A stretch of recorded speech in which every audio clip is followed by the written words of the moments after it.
Welcome to Commander's Comments. I'm your producer for the evening, Harrison. Without further ado, here is our Chief of Heritage Operations, Mr. Ron Kennedy. Thank you, Moose. We appreciate you doing all this hard work in the background for us, and we're back again. I can't believe it's October. We're looking at the holidays coming up, and the Commander-in-Chief has been all over the Confederation. Super busy man, and I'm going to challenge him by the last time we do this in his administration, which would be on July, I guess. The first Thursday in July, I want you to tell everybody approximately how many miles you have traveled in this year alone, supporting and pushing and promoting the SCV, because it is a tremendous amount of work. Donald and I are on the road a lot, but nothing compared to what the Commander-in-Chief is. So this is Commander's Comment. The Chief of Heritage Promotions is going to hush up for a little while. It's hard for Kennedy to do, but he's going to hush up and turn it over to our illustrious Commander-in-Chief, Jason Boshers. How are we doing today, Mr. Kennedy, or this evening, Mr. Kennedy? Pleasure as always to see you. Appreciate everybody tuning in to catch up a little bit about what's going on. Just to give a quick rundown of something that Mr. Kennedy was talking about. I bought the truck that I have now in 2018. I have 136,000 miles on it.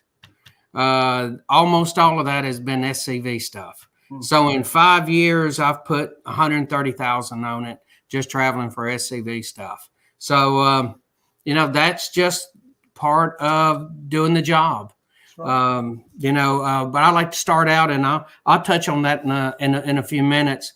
I actually want to, one of the recent travels that I was on, I was going through Florida. I was down speaking in down at the private Milton camp in Camp 741 in Florida.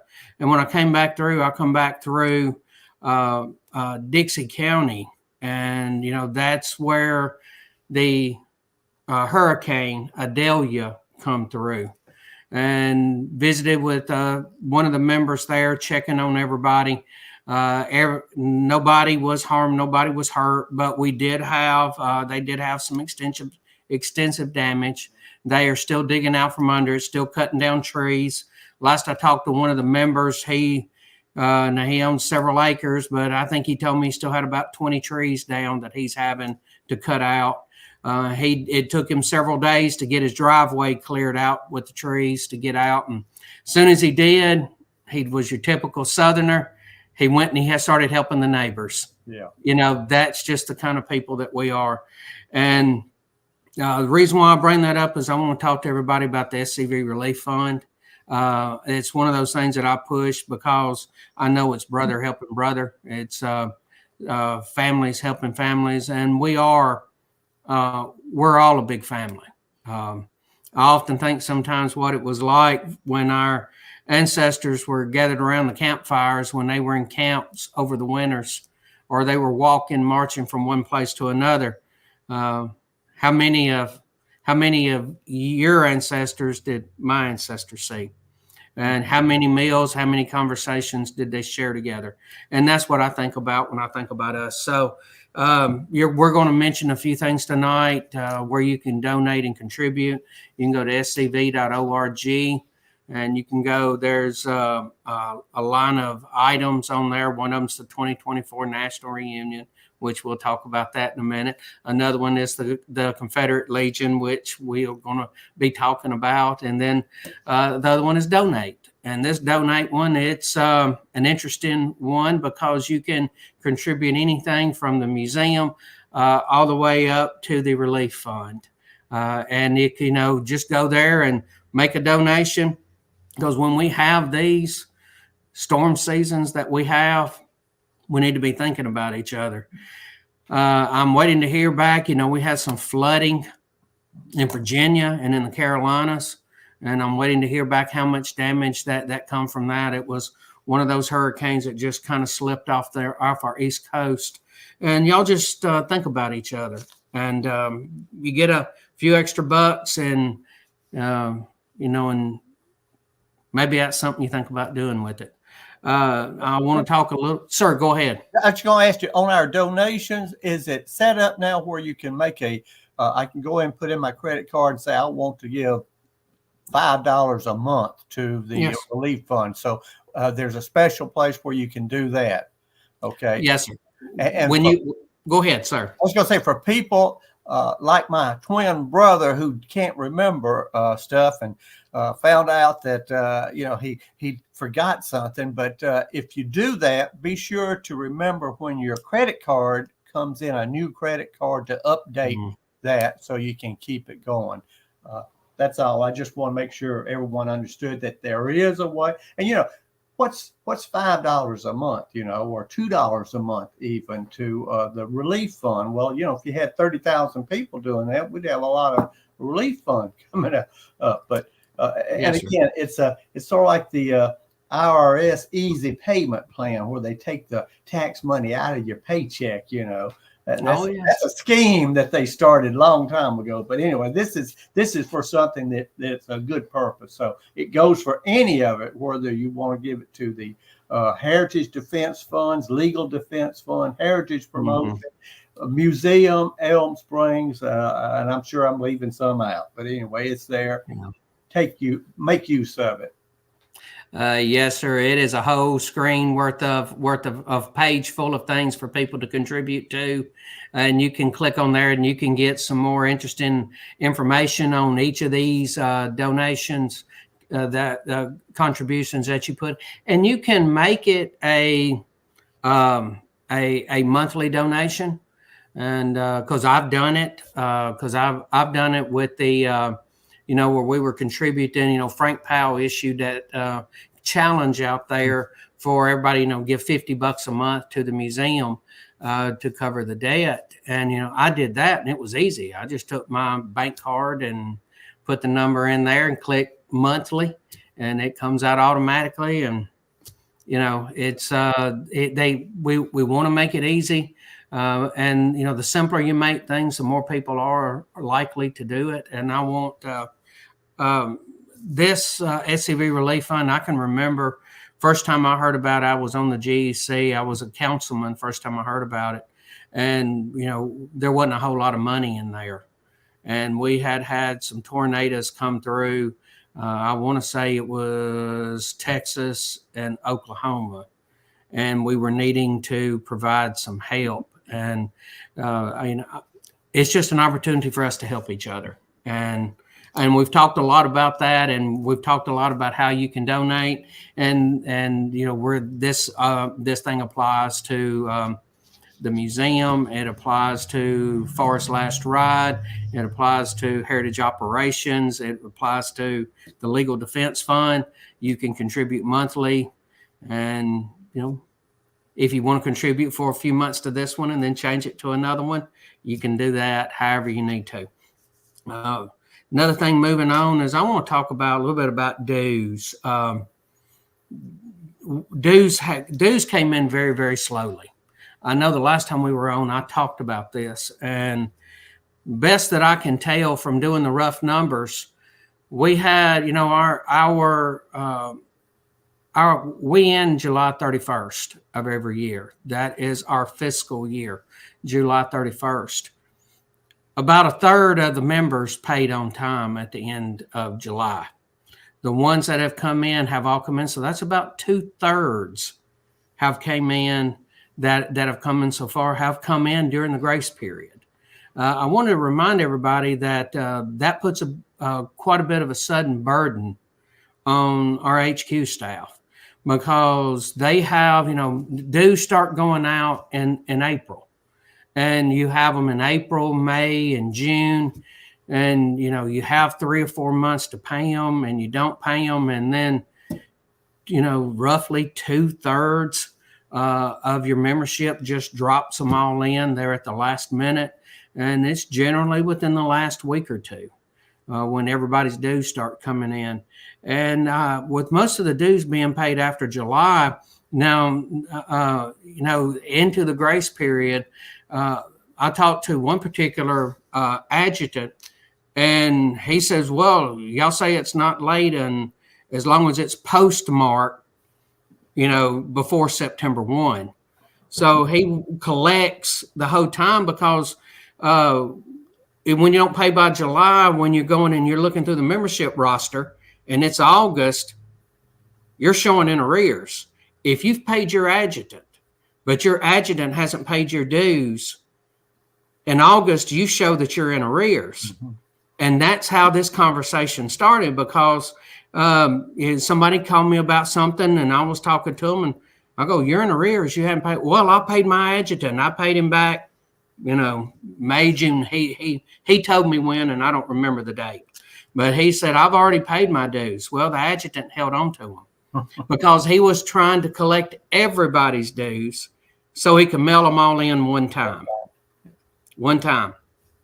So this member was upset, and he was going to start talking to his adjutant about it. And I said, well, your adjutant's holding on, and I know what he's wanting to do. He's wanting to cut one check. I get it. Collect everybody's dues and do it. But if everybody's going to wait until August to pay anyway, why are we even having a grace period? We start having the question of dues are due July 31st, and you're either paid on July 31st or you're in arrears.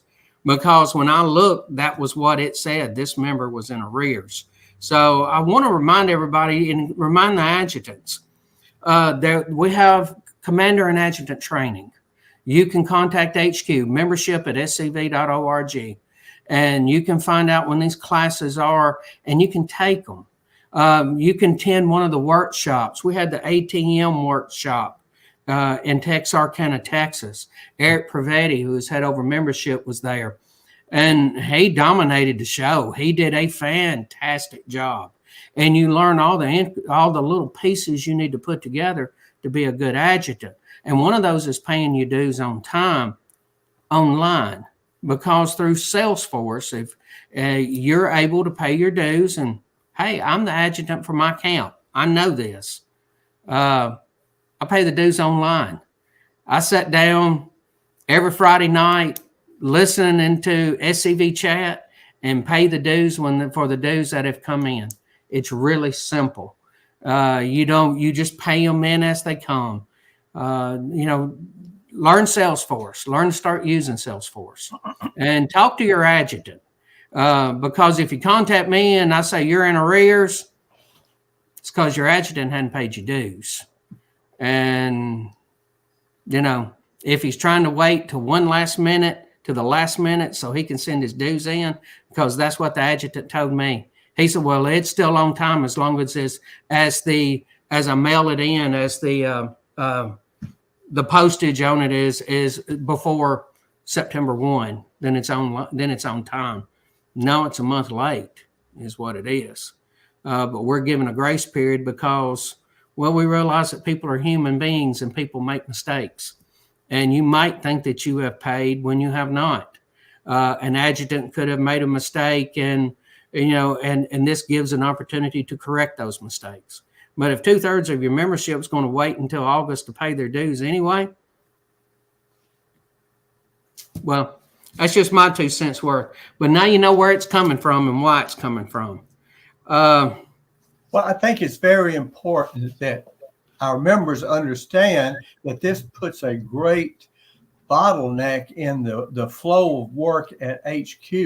We don't have excess personnel time at HQ. Everybody's got all they can handle, and then we still ladle more stuff on them just about every time. So when we wait until the very last moment to send it in, it really makes it difficult on the staff.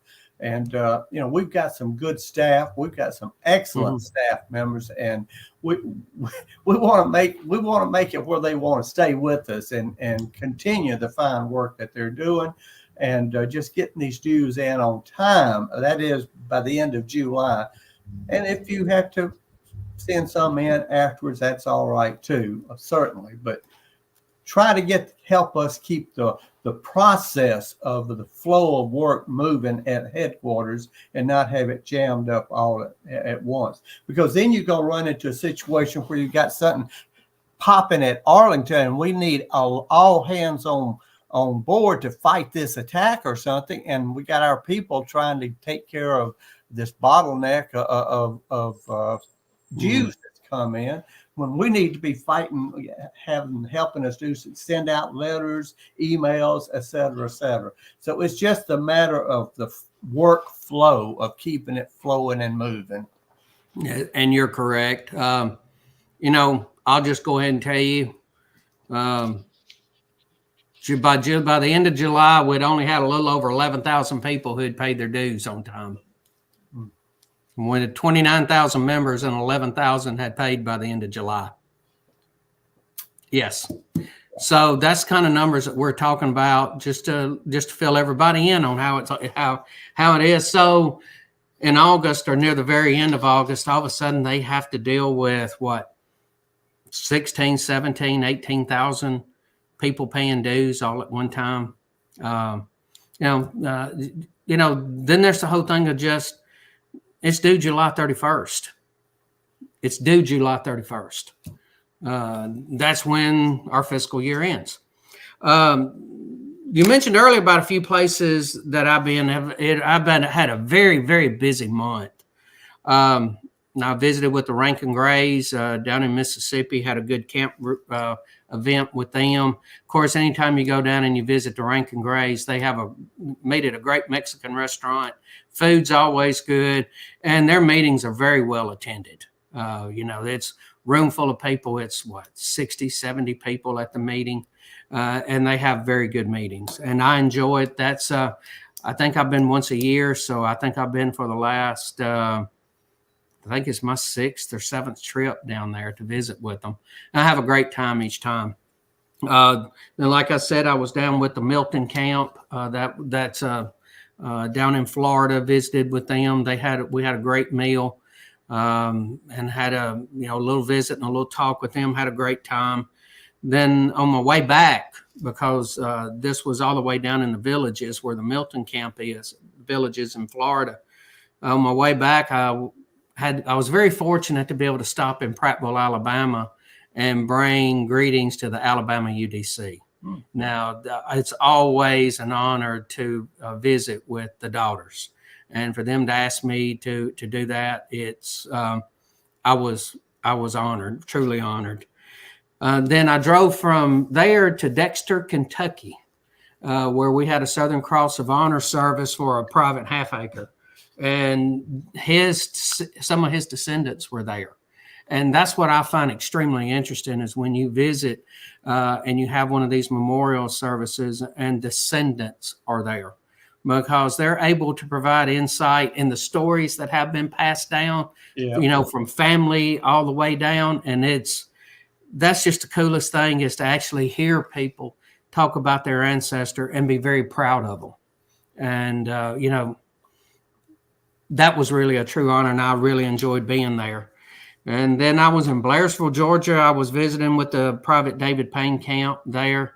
I visited, I think this is my 4th time going to Blairsville, and they have a great camp and a great event, and enjoyed visiting with them. And then I left middle part of last week and went to Frederick, Maryland, for the Order of Southern Cross meeting, because I'm a member of the order. And, that's just a great reunion that they have. They really do. It's a very laid back event. Business gets taken care of. I mean, they handle it just, true professionals. And I was at their grants because what they are, they're an extremely benevolent society. And I was at their grants meeting on Friday, and the Sons of Confederate Veterans National asked for some funding for cabinets. And these are true museum quality cabinets. These are the ones that are, that you're used, that you would expect to see in a top-notch museum. They're not just some cabinets that you go to the local furniture store and pick up. These are these good quality glass that keeps the lighting out and keeps everything humidity controlled, temperature controlled. And they approved it. And they're going to give us enough grant money to purchase 10 cabinets. Wow. Now, I was working with the executive director, Adam Southern, and we were measuring out him and Jimmy Hill specifically. Now, was Jimmy Hill already ready to spend that money? Well, it's one of the great things that Larry McClooney did, past Commander-in-Chief Larry McClooney did, was to put Jimmy Hill in charge of the museum, because Jimmy Hill has done an amazing job with the museum. The timeline that goes all the way around, measuring out with cabinets, setting up displays. He is so organized and he is so detailed oriented that he really is a pleasure to work with if you have patience. Now, if you're one of those people that likes to bust through and get stuff done quick, Jimmy's not that kind of guy. He's going to get it done, and he's going to get it done right. And sometimes that takes quite a bit of time. And I've worked with Jimmy, and he is to me, because I'm patient. Because I make mistakes and have to go back and do stuff myself.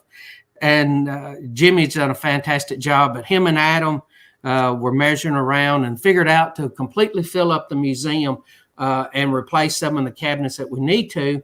We need 40 cabinets. We first submitted for all 40, and then, no, that's not what we need to do. We need to take care of what we have immediately. Right now, we have enough artifacts. We have more artifacts than we have cabinets. So of the good quality cabinets, we have some cabinets we can use, but we don't want to put artifacts in them. So now that we're going to get these 10 cabinets, you're going to see a lot more of the artifacts that are going to be coming out. And it was great to visit with them. The Order of Southern Cross, we got 10 cabinets that's going to be coming. And thank you, Order of Southern Cross. The men there are excellent and great to work with. Of course, if I'm going to be that close to Frederick, Maryland, I need to go and see Arlington. There you go. So I went to Arlington National Cemetery, walked all the way back to the Reconciliation Memorial. And anybody who is very familiar or has been to Arlington and you're familiar, where the entrance is to where the Reconciliation Memorial is, it's all the way straight back. So you walk past the Tomb of the Unknown Soldier. Now, there is also right outside Arlington, the home, Robert E. Lee's home that is there. I was going to say something, but I'm going to let that go. Yeah, don't say it. I'm just going to let it go. There is a tomb there for the Civil War unknown. And that is men that were all battlefields all around in that area. And it's just a mixture of Federals and Confederates. And it's just as they found bits and pieces of bodies. I hate to say it that way, but it's the stuff, war's brutal. And it's sometimes it's just bits and pieces that are left. And they put all of these and they put them in the Tomb of the Unknown, Civil War unknown. So I went there as well. But when you go to the Tomb of the Unknown Soldier and you see the changing of the guards, saw the changing of the guards, laying of the wreath, and then we just walked on back to the Reconciliation Memorial. Nobody was back there. Nobody made the trip back there. It wasn't like we hustled out there and then hustled back. It's we just took our time, and while we were there, we visited for quite a while. You have to almost walk right up on the square that it is. It's actually Jackson Circle that goes all the way around it. But when you almost have to walk there before you can ever see it because the trees are grown up. And then the whole time we were there, only one of the shuttles come by that were doing tours, and it didn't stop. And it didn't drive past the monument. It went a block up and made the turn and went away from the memorial. So nobody was there visiting. Nobody came to visit. It was, That was one of the things that surprised me the most. I was, expecting still to see some activity there, but it wasn't. So it definitely isn't in the way. It's definitely not an eyesore. The monument itself is absolutely gorgeous, and it is unbelievable in the detail. I had seen it before, but it had been a number of years. Yes, sir. Does Moose have some pictures of the monument? Yes, I sent him a couple of them. Yeah, yes, there you go. That's one of those that I took. The place is beautiful. And that's Moses Ezekiel's gravestone right there. Yeah. But you would the way they were carrying on about it, you would think that it was an eyesore that was right in the middle of everything. It's not. It is an absolutely gorgeous structure that isn't harming anybody and isn't in anybody's way. It's basically on the back porch of Arlington Cemetery. Yes, sir. And nobody goes to the back porch. Right. Because when we were there, nobody else came up. Nobody else. And we stood there and we looked around. Nobody come past the unknown soldier. People went to the unknown soldier's grave. They went to Audie Murphy's grave. Yeah. They went to, it's the people who knew Audie Murphy, guys our age. Okay. Yeah. Now, the younger ones, who's Audie Murphy? But then there wasn't even a lot of people at the NASA, the Challenger site. There wasn't even, we didn't notice anybody much there at all. And when you walk all the way, they go there, they go to JFK's, the Eternal Flame. Right. And they go to the Tomb of the Unknown. And that's really the only couple of places they hit. But nobody walked past and that half mile or so from the Tomb of the Unknown Soldier all the way to the Reconciliation Memorial. Nobody come past it. Nobody come past the tomb. So, but this is the place is unbelievable, and we're going to give you an update on Arlington here in just a little bit. Then Tuesday night, I was very blessed in the fact that I got to visit with the Robert E. Lee Camp 1589, and I'm hoping I am pronouncing this correct. Midlothian, Virginia. Midlothian, Virginia. I was able to visit with them. And so I've had 2 long trips. I had the one where I went through Florida, come back up through Alabama into Kentucky. And then I had this one where I went over Frederick, Maryland, and made my way down, visited with some SCV members that's in Virginia and Maryland. We had several meals together talking because we do realize we are a brotherhood. So was there something you wanted to say, sir? No, sir. I was just looking at the time up here. We're at 28 minutes. And Moose, if you want to do a Pop-Tart break, we can get that out of the way. If not, we're going to keep going. So I don't know if Moose, I do see. Yeah, you want to go ahead and do a Pop-Tart break, Moose? Yes, sir. And like all our Pop-Tart breaks here at SCV Chat, tonight's Pop-Tart break is sponsored by the Kennedy Twins' newest book, Jefferson Davis, High Road to Emancipation and Constitutional Government. Jefferson Davis, High Road to Emancipation and Constitutional Government is about how Jefferson Davis was a leader of the high road to emancipation. He looked for a day which slaves would be prepared to live and participate in society.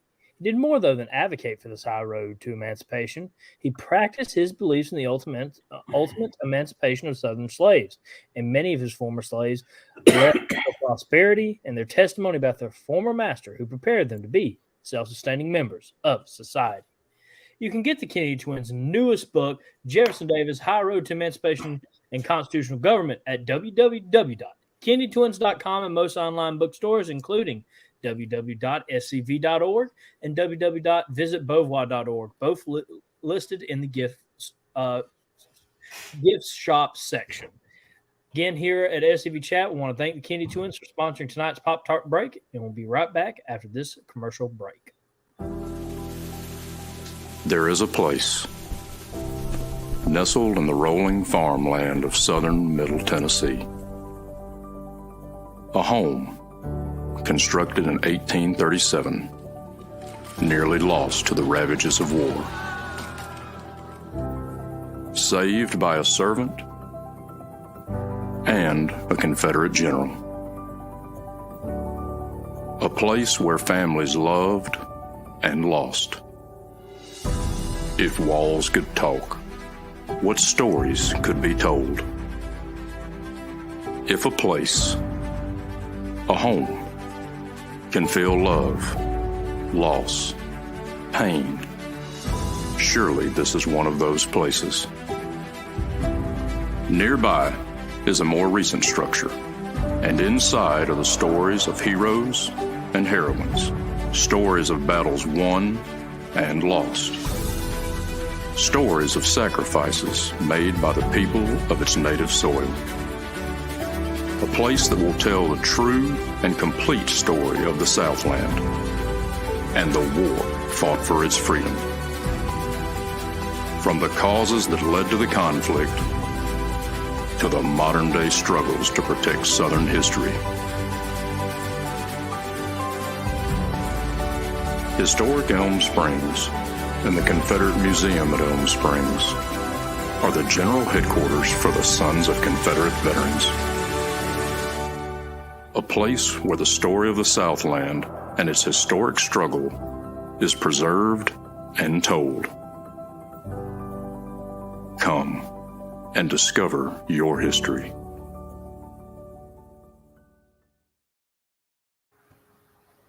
All right, we're back again. I was scrolling through the comment section. We appreciate everybody making your comments there. And Horace53, I appreciate the comment. Great book, love reading it. Sometimes the Kennedy twins wonder if anybody ever reads our books, but they do. I guess they doing it, buying them or using them for door stops or something. I don't know. Yes. Drink coasters. Yes. I'm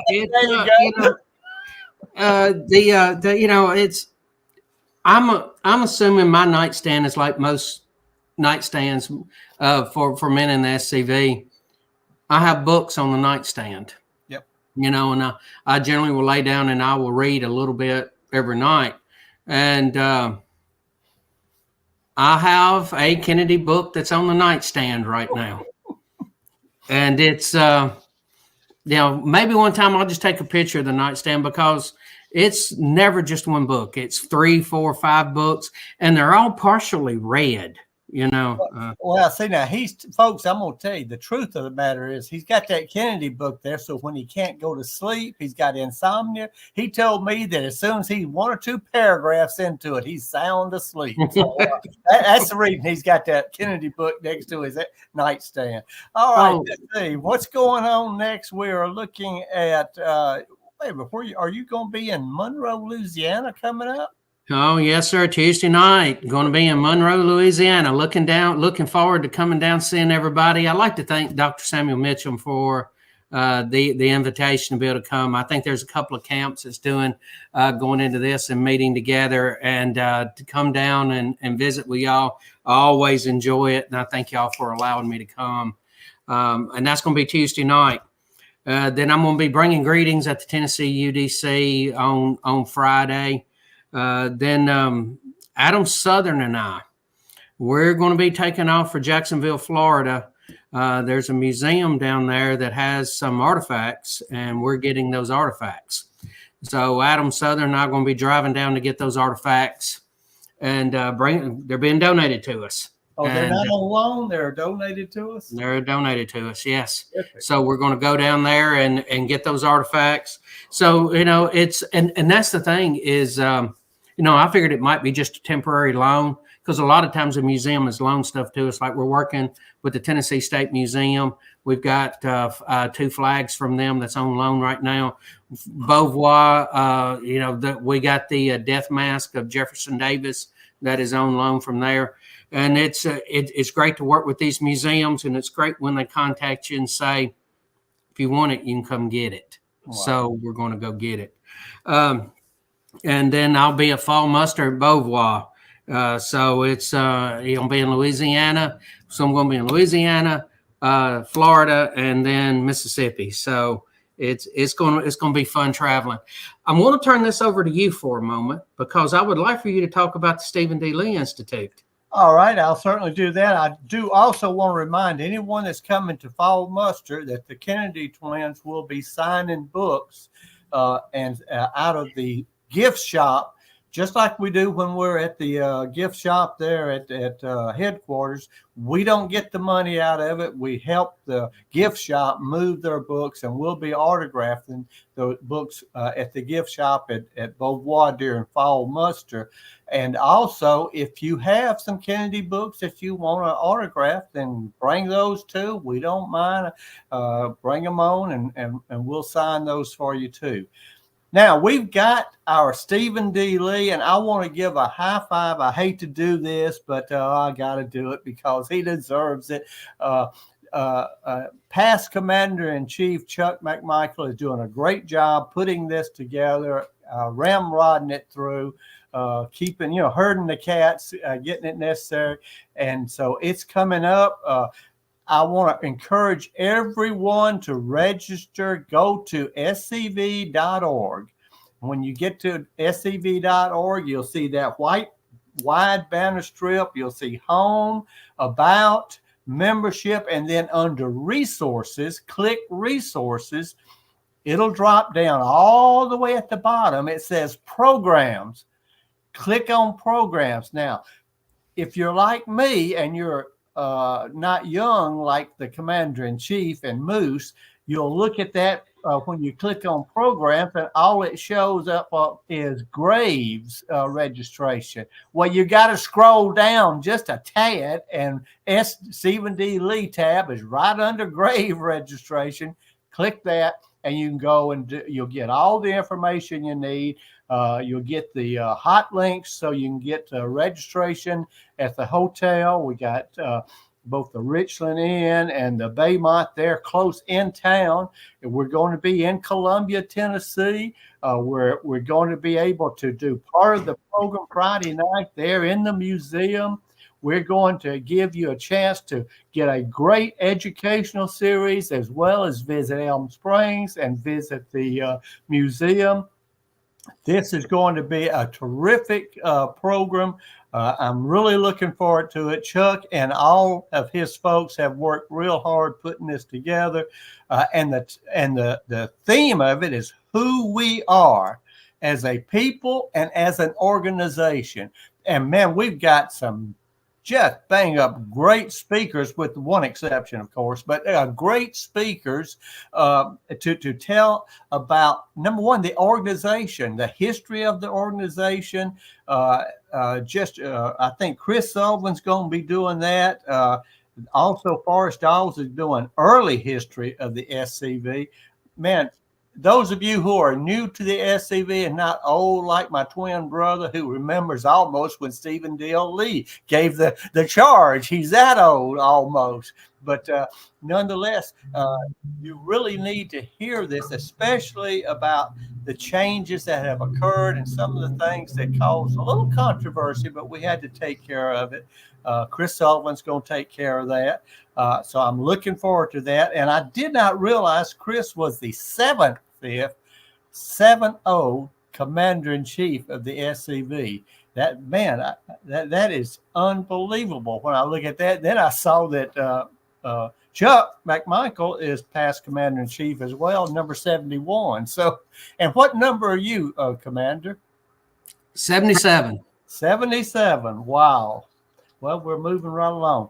Also, let's see, I will be speaking on the character of the Southern people. I'm really drawing heavy from books like Cracker Culture by Grady McWhinney, also books by Frank Lawrence Osley, Plain Folk of the Old South, and especially also from Jim Webb's book, Born Fighting, about the Scotch Irish. Not because the South is 99% Scotch Irish, because there's German, French, just any number, Hispanic, but the cultural influence of the Scotch Irish really made a big difference.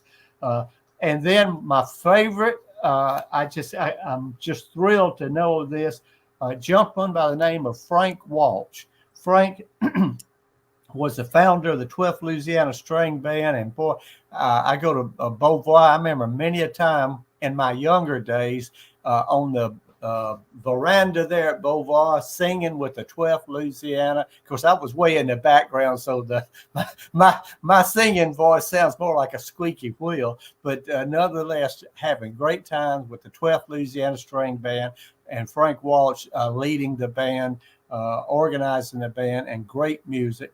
Now he is going to talk about the Celtic music of the South. So, and he is an expert on it. I am really excited about that. It's going to be a great time. Please go to their website. Again, when you go to the scv.org, you won't see a flashing thing that says Stephen D. Lee Institute.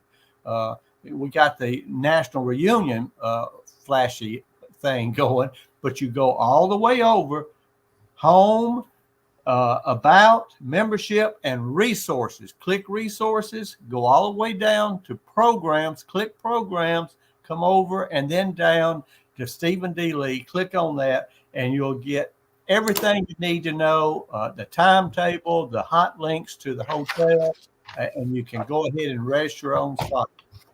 I'm excited. It's going to be a great time, and I'm really excited about bringing a lot of people from the Confederation to see the museum, to see Elm Springs, to see our headquarters. I mean, I remember way back when we bought Elm Springs and how much trouble we thought, oh, we'll never pay for Elm Springs. Oh, that's, you know, but it was a visionary thing, and we got through it. We got it paid for. We're expanding, and we're going to do the same thing here with the museum and the Southern Heritage here at Elm Springs. And I believe that's all I have to say about Stephen D. Lee. I'm looking forward to seeing as many folks that can make it. I want to pack it out and have a great time. You're going to learn a lot. You're going to learn a lot about the SCV that you probably never knew, never had a chance to understand about the background to the SCV. And by the way, Forrest Dawes, if you're listening, I want you to be sure to contact Donald or I so we can make sure we tell you about what Dr. McCain did to save the SCV in the late 60s, early 60s, late 50s, early 60s. You probably already know about it, but I want to make sure because Dr. McCain, and I know he's a Mississippi guy, and I'm from Mississippi. Of course, they kicked me and Donald and I out. But anyway, we're originally from Mississippi. Personal friends of Dr. McCain, a great supporter, a tremendous man. But I want to make sure he gets the credit he deserves for that. All right, Commander, what you got next on your list? Alabama Education Conference. Yes, sir. First of all, I want to touch on something you just talked about. I talked with Forrest Dawes today. Because he's got several projects. We got a GEC meeting coming up this weekend, right. And I just wanted to know if he was going to be there because he's a historian in chief, and he is going to be there.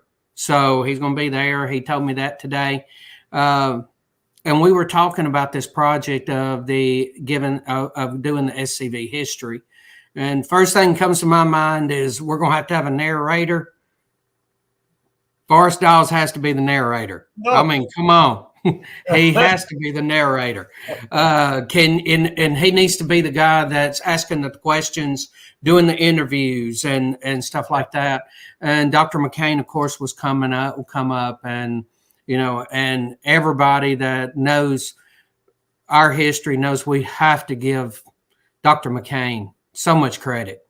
Yeah. We were down to just a few thousand members in the late 50s, and here he is. He brought it back, and he was actually one of the monuments men during World War II. Dr. McCain himself has an amazing story, and one of the things, and we talked about this when we were doing the timeline going around inside the museum. We're talking about the history, but we haven't really talked about SCV history. Yeah. And, we were founded in 1896. So we have a lot of stories that we can be telling. And, just so everybody knows that is coming. And thank goodness we're going, Forrest is going to be doing this. That boy's got the voice for it. I tell you, that man, I wish, he does a great job. He's the one that does the commercial that you just saw. Alabama Education Conference, March 16th, Wetumpka, Alabama, at the Southern Culture Center. And there it is right there. Oh, my goodness. We got some Kennedys talking there. Oh, my goodness. And I just saw where Jimmy Hill put on there is a QR code for Dr. McCain in the museum. And that's good. So this is the Alabama Education Conference. Want to remind everybody of that. Oh, and before I forget, we were talking about the Stephen D. Lee, and you can go to scv.org and drill down through it. You can also go to StephenDLeeInstitute.com.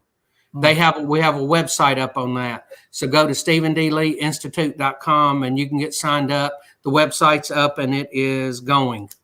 Going to talk about some more events we have coming up. May 4, that's the first Saturday in May. We're going to be having a pilgrimage and homecoming again at Elm Springs. I think this will be our 4th one. We're going to try to do things a little bit different. We're actually talking about maybe trying to do picnic on the grounds, something like that. And because, we have the back porch off the museum and providing some food, the kind of stuff. We're just trying to figure out something different to do with that, to get people to stay. Because the time of day that we have it, there's a lot of people that show up and then as soon as it's over with, leave and go eat. And we also have something else going on that day, and that's the Army of Tennessee workshop. Talking with Jimmy Hill, he said that'd be a great time to do it. So, we might even have a Kennedy as a speaker at the Army of Tennessee workshop. Oh, they don't need that. They've heard that. They're saturated with Kennedys. Now, talking about some of the national events, and I've mentioned this before, when we had the Stone Mountain event, there's a lot of people that have a hard time traveling that far. So when we have a national event, how about having national events in each of the armies? And I spoke to the Army commanders about it. J.C. Hanna jumped on it right off the bat. And if you want to talk about that, you probably know more about it. It's the April 6th, but I'll let you talk about it. Well, it's a centennial of the our anniversary of the Battle of Mansfield, in which it was the last hurrah victory of the Confederacy in the Trans-Mississippi. And the words is that when the word got back to the old veterans, or they were still soldiers, that Lee had surrendered and we'd lost the war, they said, well, how can that be? We whooped the Yankees, at Mansfield. And of course, the next day at Pleasant Hill. But it's going to be at the state park. The state park people are letting us use that facility.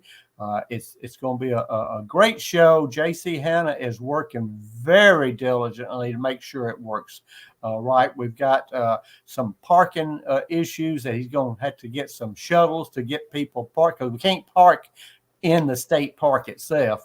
That's just not enough room in their little small parking lot, but we are taking care of that. Now, Mansfield is just south of Shreveport, and I think everybody knows Shreveport's the capital of East Texas. So if you're right up in there, that's a joke us people in South Louisiana like to tell us. People in Shreveport, Louisiana, I'm sure I'll get hate mail now. Probably from North Louisiana as well as East Texas. But anyway, Shreveport is up in the northwest area of Louisiana, and Mansfield is right below it, probably an hour and a half drive. Real easy to get to. We've got some good hotels in Shreveport, of course, and there's limited hotel available in Mansfield itself. You can call the Chamber of Commerce or Google it. In Mansfield and check on that. But it's going to be a great event, and I hope everybody will make it. I'll be there. Don will be there. I think Commander-in-Chief's going to be there. So it'll be a great event. And again, it's easy for the people in South Arkansas and East Texas to get to, as well as Louisiana and Mississippi. You can drive across that Mississippi River Bridge at Vicksburg and come on straight on over to Shreveport and hang a left. So, and I want to thank J.C. Hanna for all his work that he has done on this, because he jumped on it right off the bat, because he was one of those that I talked to first about the idea of having a national event in each of the armies, because he has been to the pilgrimage and homecoming, and him and I were talking about it. And this past year, it wasn't as well attended as it has been in the past. And then we were talking about always having a national event at Stone Mountain, or not every year, but the past few years. And which reminds me, stepping into that, we're also going to have Stone Mountain April 27th. There's going to be more details available about it soon. But we'll be going back to Stone Mountain on April 27th. But the Army of Tennessee has done something very cool. The Army of Tennessee, their national event that they're going to be hosting in the Army of Tennessee is going to be in Kentucky on June 8th at the Jefferson Davis Historic Site in Fairview, Kentucky. Jimmy Hill has worked very well on this, and he has worked with Kyle Thompson, who's the Kentucky Division Commander. And I'm just going to read you what they sent. The Kentucky National Event will be held on June 8, 2024 at the Jefferson Davis State Historic Site in Fairview, Kentucky. It will be the 100th anniversary of the completion of the obelisk. The Kentucky Division will be participating with the state park and putting on a living history encampment on Friday, June 7th through the 8th, culminating in our service at 11 a.m. on Saturday the 8th. There will be artillery, gun salutes, and speakers. The museum and elevator ride to the top of the 351-foot obelisk will be available. We're working on a discount price for that. Admission to the park is free. Food trucks will be available on site. So that tells you that they have put a lot of effort into this. And I want to thank Jimmy Hill and Kyle Thompson for doing all the diligent work on that. Next is the Army of Northern Virginia.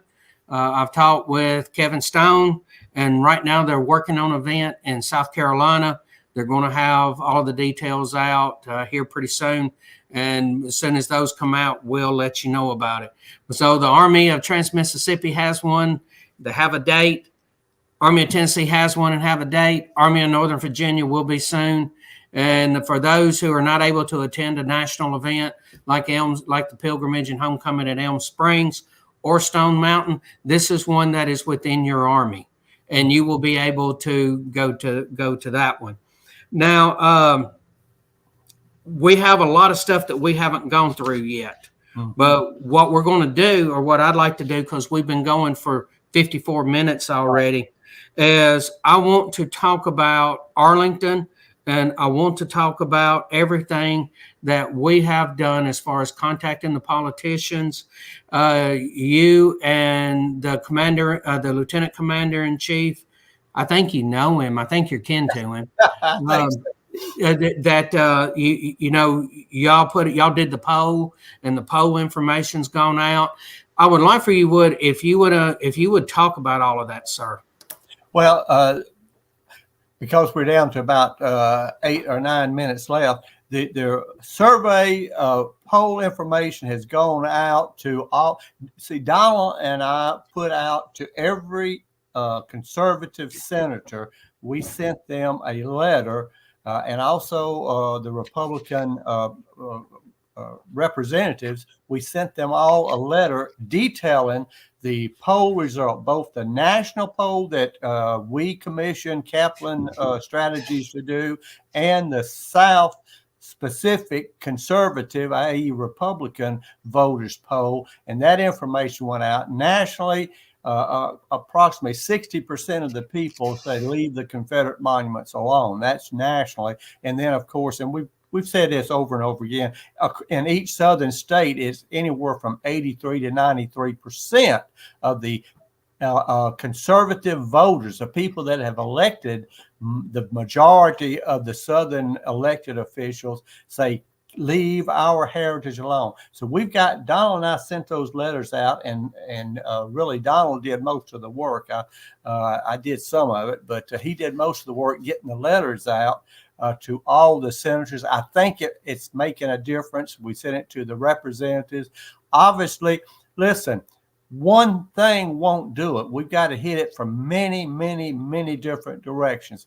A letter, an old-fashioned snail mail letter, is still the most important. The only thing more important than that is if I knew, had a personal relationship with Senator John Kennedy, could go in and talk to him.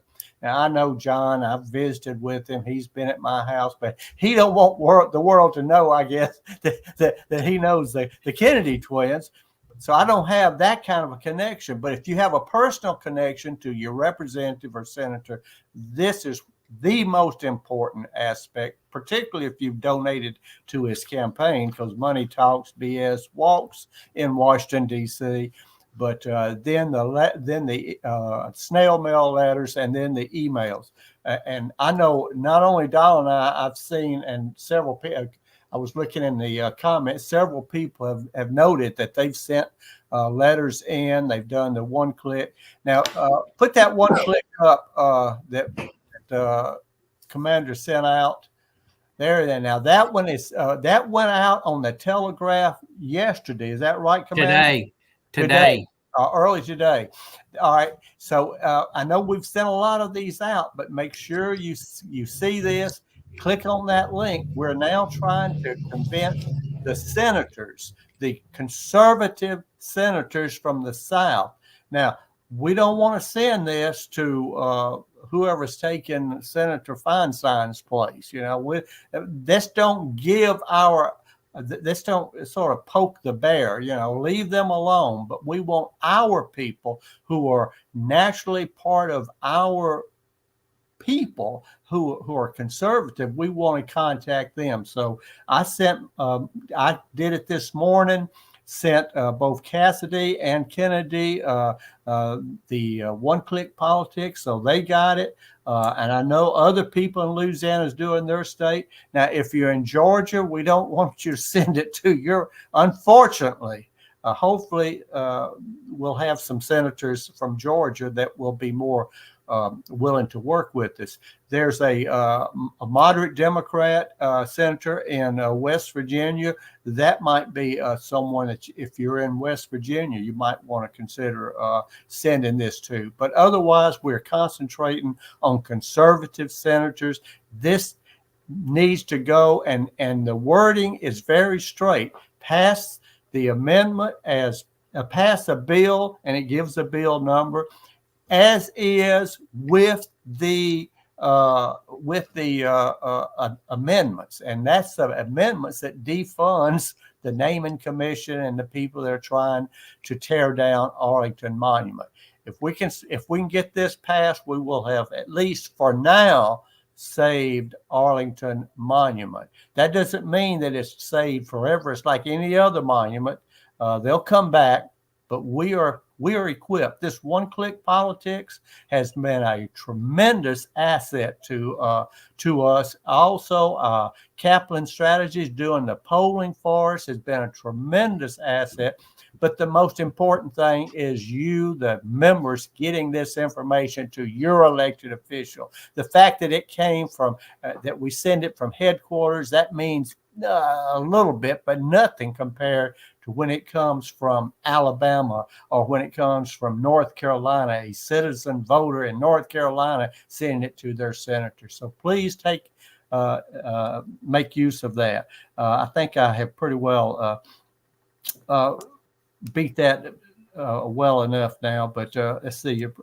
Also, where Donald and I are looking at, the Lieutenant Commander-in-Chief and I are looking at some ads, national ads. We want to get our information out to the world. I recently, and Commander-in-Chief does this as well, but yesterday I did an hour, almost an hour, about a 45, 55-minute interview with the British Broadcasting Radio. And they're not going to use 45 minutes of Kennedy. We'll be lucky if they use any of it.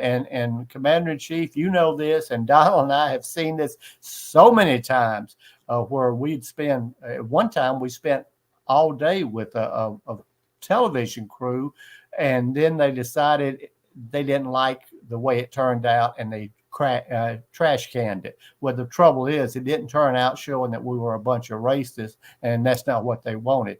But hopefully we'll get some international exposure through the BBC. But the important thing is that we are now being asked by these people for interviews. And when we start getting asked by big name people like Tucker Carlson and people like that for our opinion, then we will have been started. Then we'll be at the verge of winning this thing. And that's what we've got to do. And that's going to take some national advertising. That's going to take some money. Again, everything costs money, but it's nothing compared to what our ancestors gave. We're 1 hour now.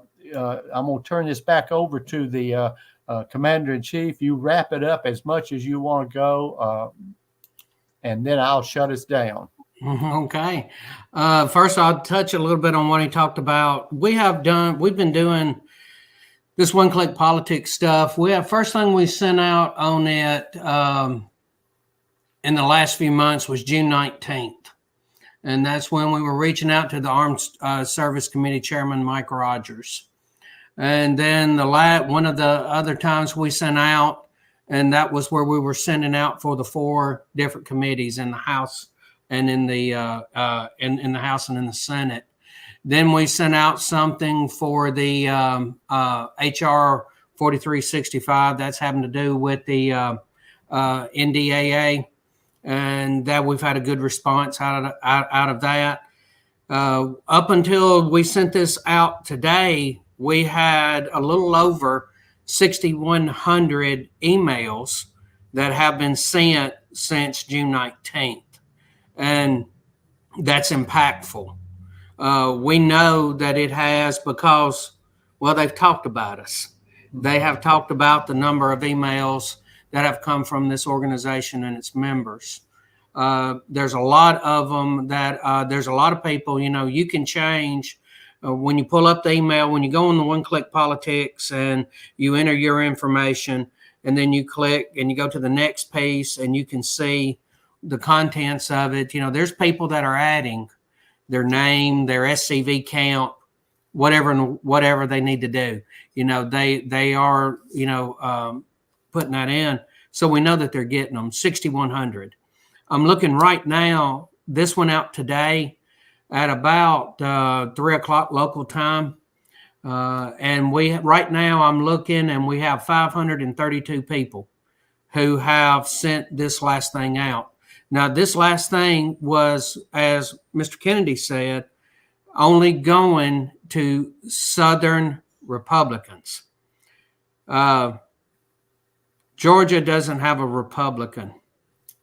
So if you're in Georgia, this link isn't going to work because I actually had to go through and select the Southern Republicans. And these are from the Southern states and the territories. And it was only sent to about 30 Republicans. And I think the actual number is 30. So 532 plus ones we've already done, you're looking at over 6,600 emails have been sent.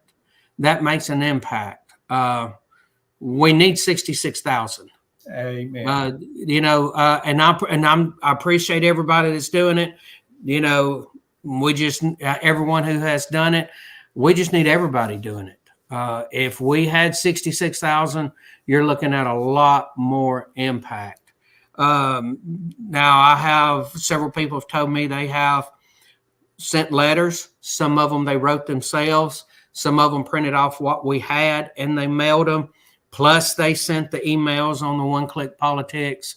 And this has all been impactful. Where it stands right now is this is waiting on the Senate.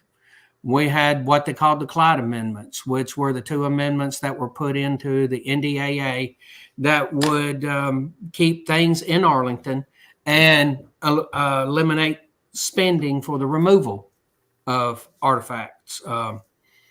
Now, it made it through the committee, which, as everybody knows, making it through the Rules Committee is absolutely huge. Made it through the Rules Committee, House voted on it, and it passed, and now it's waiting on the Senate.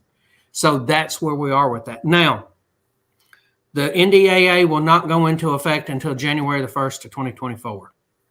So even if the House passes, even if it's passed in the Senate, the House has passed it, even if the Senate passes it, and let's say it does not get vetoed, it gets signed by the president, it's still going to be January 1st of 2024 before this NDAA goes into effect.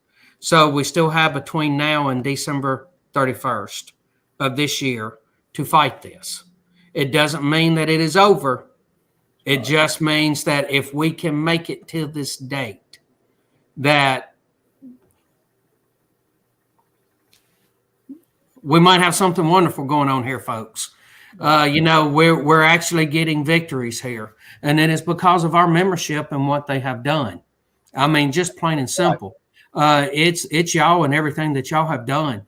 Mr. Kennedy and I can talk about this till we're blue in the face and send our representatives and our Congress and our Senate and our local dog catchers and all of this stuff.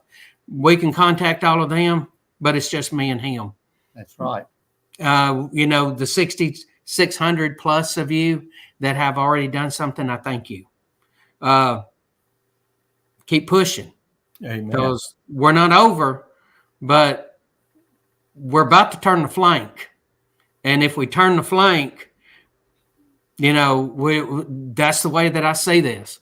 We're actually in a very good spot. I'm not happy, because it's not over. The fight's not over.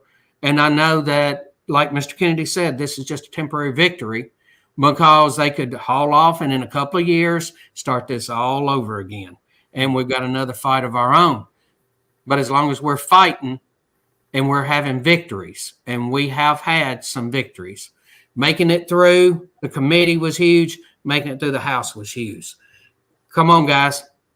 Get your wife involved. Get your parents involved. Get them to send this link to them. Get them to do it. If it's a different address of yours and a different name on it, that's all that matters. Get it out there and get everybody doing it. Put it on your social media. Put it on your Facebook. Yes. Somebody like David Daniels, he's contacted me about how many people he has sent it to. He's on there all the time getting it sent, working on it. And, people like that hustling it is why this is working. Hustle this. And I appreciate everybody for what they have done. I know that we're going to run late, so we're running late, so I'm going to flip through a few things very quickly. The Southern Heritage Center, these are the dates it's going to be open. First of all, this coming Saturday, it's going to be open because we have the GEC meeting, and that's Saturday, which is October 7th. November 11th, it's going to be open for Veterans Day. Veterans will be admitted free. December the 2nd is the home tour, and it'll be open that Friday and Saturday for the home tours. So you can come buy a ticket, go through the museum, go through the house. And we're working on the calendar for 2024. And as soon as Adam and I get that set, it'll be out. And I want to thank Adam for everything that he has done. He's been excellent to work with on all of this. Now let's talk a little bit about the 2024 SCV National Reunion, July 16th through the 21st in North Charleston. You can go to their website, which is scv4.org, because they're secession camp number 4. They're the ones that's hosting it. The host hotel is full. Now they have if you go to their website, you're able to find the overflow hotels. Now, there's an overflow hotel that is, I It's the Regency Inn, I believe. He told me, and I didn't write it down. I'm at that point that if I don't write it down, information starts running together. But you can go to the website and it will tell you they're going to honor the $149 a night deal that they worked out with the host hotel. So they're going to honor that, but there's only 50 rooms that they're going to allow to be booked. Wow. So the host hotel is full. And yes, I know it's early. Somebody said, oh, that's awful early for a host hotel to fill up. It's Charleston, baby. Come on. It's everybody wants to go. So be there in Charleston. Host hotel's full. Go to the website, scv4.org, and go, and you'll have to use one of the other hotels, the overflows. And go ahead and book any of the tours that you're wanting to do. Because with this and any of the meals, go ahead and get it all done. Go ahead and get registered. Go and get everything signed up because things are filling up quick because a lot of people want to go to Charleston. Now, they've also done a special thing on Saturday night for the people who do not want to go to the banquet or the banquet sells out, that they are going to have a harbor tour. And you can go and sign up for that. You take the boat ride. And that only up to 125 people. So, that's going to fill up pretty quick as well. So go to scv4.org and get everything. Don't procrastinate because you might not be staying in North Charleston. You might not be able to find a hotel anywhere. So 2025 SCV National Reunion, it's going to be in July, Houston, Texas. Talked with Michael Hurley. And he told me everything is progressing as it should. Now, remember, here we are in 2023 talking about the 2025 reunion, and they're already got all their prep work going on, getting it going. It takes 2 years, 3 years to get everything in place to make this happen. I say that because we don't have anybody past 2025. Right now, this past reunion in July, we should have been voting on the 2026. We haven't had anybody put a 2026 bid in. Now, we need step up. We need some camps stepping up, division stepping up. Loy Mock and them did an absolutely great reunion in Hot Springs. Loy, I'm sure if you had questions about it, Loy could help you. We have excellent resources like Joe Ringhofer down in Mobile. He could put one of these things on in his sleep. He's a great resource. He can help you do that. And so can a man by the name of Chuck Rand. Don't feel like you're on an island by yourself if you decide to do this. They will tell you about how many people and what all you need to get everything done, and they will help guide you through the process. Calvin Hart and then put the 125th on a couple of years ago, the 125th, and they did an absolute wonderful job with it. And, go to Calvin as a resource. Don't feel like, okay, we've never done one. I don't know if we can do one. There's resources out there to help you. If you've put one on in the past, now is the time to go and put another one on again. The benefits of putting on a national reunion. So step up. We're already behind. We need guys out there doing them. We need camps doing them. Is there anything that you would like to add? Because there's one thing that I skipped over very quick, and that was go ahead and do that, and then I'll wrap it up. Okay. And that is something I think that you and I have talked about, or me, you, and your brother, where we have talked about wanting a heritage person from each division. Right. And we already talked about the Heritage Defense Fund. So if you want to, I'll let you finish it up with that. If you want to talk about wanting a heritage person from each state, and then we're wrapped up for the night. All right. Well, that sounds great. First of all, I see that Buddy Byers, Byars, says, what can we help to do in Georgia? I'm assuming he's in Georgia and asking what can Georgia people do to help as far as the one click, since they don't have senators. And I would recommend that you look in the Senate, send a letter or an email to the what is the guy from Kentucky, Turtle, McConnell, send him Mitch a letter McConnell. asking him to support, and then look for the whip, the minority, the whip, whoever's behind, who else is in charge, but you can get any of the officials of the the Republican Senate who are from the South, send them a letter and tell them you won't. And if you're in Georgia, send it to your senators over in South Carolina and make sure, because they may be one of them may be waffling. I don't know. But so, just because you don't have a Republican senator to send it to, if you're in Georgia, or if you're in California or Colorado, one of the non-Southern states, you can still pick you out your favorite senator. Because listen, these senators, a lot of them have national ambition.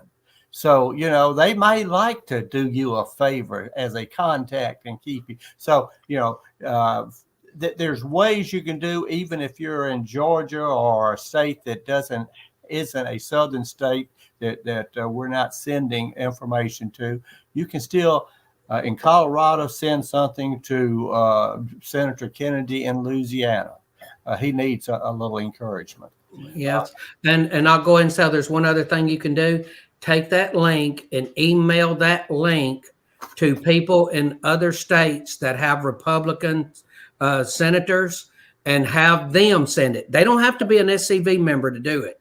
Right. This works for anybody. Now, when we do this one-click politics, it's going to choose off your address. It's going to use your address and your zip code. And if you don't have a Republican in there, it's not going to pull them up. Right. That's the reason why I'm saying that it doesn't work. But you can send it to somebody. Send it to somebody here in Tennessee, because we have two of them, Bill Haggerty and Marsha Blackburn. So send it to them and say, contact them. And that's the one thing that you can do. And if you can't use the one-click politics, or you don't have anybody in your zip code, you can still download the information and mail it or email it to Senator Kennedy in Louisiana. Yep. Yes. Really, the one that needs it is Cassidy in Louisiana. Yes. At any rate. All right. Now, we have gone well over our time limit. I thank everybody for hanging there with us. We're at an hour and 17 minutes. We've got a lot going on, and I hope we've given you a lot of good information. And I hope you are as enthusiastic as we are. We are winning battles. We're fighting battles. And like I told the BBC interviewer yesterday, we've put up more flags and monuments and reinstalled monuments than they pulled down, and we're going to keep putting them up. We're here to stay. And they said, well, the war is over. Why are y'all still fighting? I said, it ain't over until the lady sings. And I don't hear any fat ladies singing. We don't end. We don't quit. This is a fight that will go on until the good Lord returns. With that, Moose, take it over. Everybody, y'all remain Southern. God bless you. Thank you, Commander-in-Chief, for everything you're doing. Thank y'all for everything. Appreciate y'all working with us, because we have a lot going on and we've been awful busy. Just remember this. God does not like a coward, and God does not like a quitter.